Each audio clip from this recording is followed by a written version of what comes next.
They say that a picture says 1,000 words.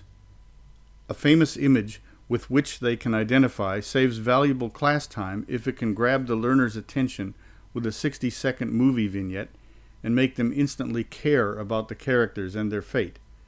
Here's a classic example. To tell what I knew of activities which I believe might lead to an attempt to set up a fascist dictatorship. The plan as outlined to me was to form an organization of veterans, to use as a bluff or as a club at least, to intimidate the government and break down our democratic institutions. The upshot of the whole thing was that I was supposed to lead an organization of 500,000 men, which would be able to take over the functions of government. As it then seemed to me to be getting serious, I felt it was my duty to tell all I knew of such activities to this committee. My main interest in all this is to preserve our democratic institutions. I want to retain the right to vote, the right to speak freely, and the right to write. If we maintain these basic principles, our democracy is safe. No dictatorship can exist with suffrage, freedom of speech, and press. Does it make you want to learn more about this guy? Was there a fascist plot to overthrow the U.S. government? I sure care. I want to know. Advertisers have to do this every day in their expensive 15 to 30-second TV commercials. For years, the industrial film has been plagued by the always difficult, sometimes impossible to explain costs of original creative thinking in script preparation, photography, and editing. Now, at last, we are pleased to announce the elimination of these unnecessary irritants through the utilization of a hard-hitting, versatile, and all-encompassing film document, the first truly all-purpose film. When viewing this film, please keep your company name and your product in mind. You are about to witness history in the making.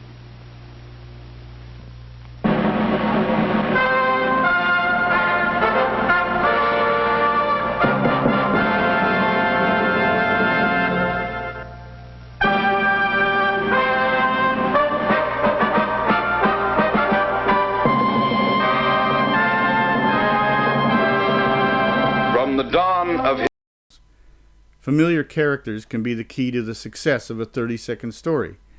That's why sports stars earn so much money for their quick product endorsements. The characters are already known. Their mere appearance builds on countless hours of prior exposure. The same can be done with famous fictional characters. In each of these, the theme is transportation to Campbell's region of supernatural wonder, i.e. Wonderland, Neverland, Aladdin's Cave, etc. We already know what is going to happen at the mere mention of such characters. Disney Corp made a fortune with these public domain characters. This prior association gets us to care about the protagonists. For example, commercial games often have elaborate introductions such as the following. All this detail might be too much distraction to be of use in a classroom in which the game was only intended to serve as a motivational context for some mathematical problem. But learning about an historical, literary, or otherwise famous character, on the other hand, might serve a double educational purpose.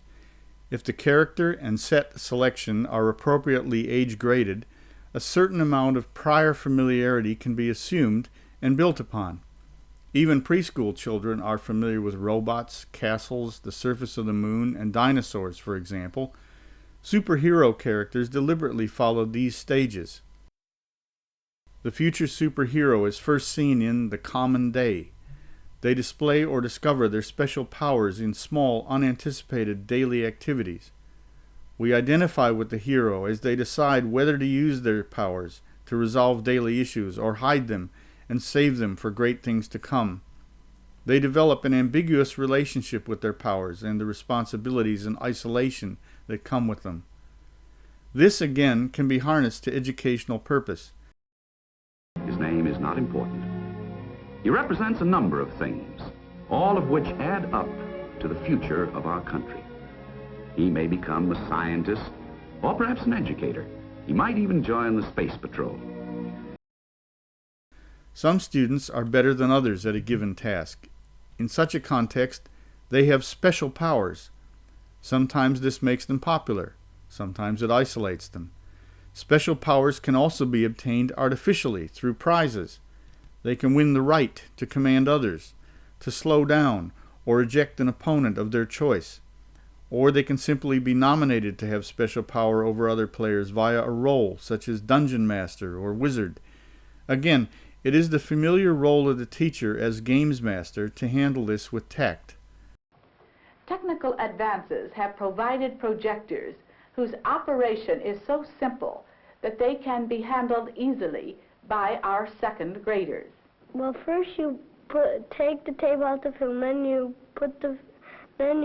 turn the motor on, then you push the automatic reset, and then you put the film in, and then you take this little thing that you take it and you pull it down, and the film goes through the middle of it, and you turn off the film, then you put the thing back, and then you pull the film until it clicks, then you put it in a little slot. And then you start ready to projector. If it needs to be focused, there's a little black dial that you turn. And if you want it to be raised, there's a blue dial that you turn. Then you sometimes it needs to focus, and sometimes you have to hire the projector.